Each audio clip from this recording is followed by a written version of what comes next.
আসসালামু আলাইকুম। বাসার খাতা বিডি চ্যানেলের পক্ষ থেকে সবাইকে আমার আন্তরিক শুভেচ্ছা।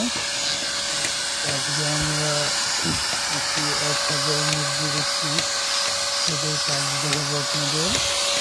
আমরা প্রথমে এই বাসে একটা করে কাটিয়ে বাসগুলো কেটে আমরা একটা করে বাতি, একটা কাবারি যেটা বলে, একটা করে কাঠি বীজ দিই। তারপর এগুলো আমরা শুকিয়ে নিয়ে আমরা নিখুঁতভাবে ফুটো করি ড্রিল মেশিনের দ্বারা, যাতে বাতিগুলো ছুটে না যায় এবং এটি দীর্ঘ মেয়াদ পর্যন্ত স্থায়ী হয়।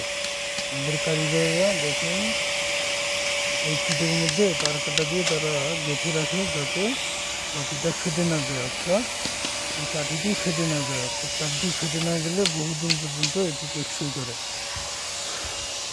তো আপনারা তো আমাদের ড্রিল মেশিনের কাজ দেখেছেন, প্রতিটা বাতি দেখেন, একটা বাতি আমাদের ফেটে যায়নি। দেখুন, সবগুলো আমরা ড্রিল করে তার কাটা মারি যাতে ফেটে না যায়। এটা হচ্ছে তলার অংশ। দেখুন আমাদের কারিগর তলার অংশটি কাজ করতেছে যাতে ফেটে না যায়। আমাদের লক্ষ্য হচ্ছে সেরা মানের খাতা উপহার দেওয়া, যাতে খামারিরা লাভবান হয় এবং আমরাও যাতে সেখানে কাজ করতে পারি। এই জন্য আমরা সবসময় আমাদের সেরাটা দিয়ে থাকি। যারা বাসার খাতা বানাতে চান তারা অবশ্যই আমার স্ক্রিনে দেওয়া নাম্বারে যোগাযোগ করবেন, আর যে কোনো পরামর্শের জন্য যোগাযোগ করতে পারেন।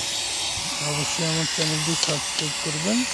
যেখানে কিছু জানার থাকলে স্ক্রিনে দেওয়া নাম্বারে যোগাযোগ করবেন। এটিতে দেখুন আমরা এগুলো মাটিতে সারিবদ্ধভাবে বিছিয়ে নেই, সাজিয়ে নেই। তারপর প্রতিটা কাঠি আমরা ডিল করে দিচ্ছি। তারপর একটা আমাদের ডিল চলছে, সবগুলো আমরা ডিল করে নিই। আপনারা দেখতে থাকুন। ডিল করার পর এগুলো আবার আমরা বিছিয়ে রেখে দিই তার কাটা মারার জন্য।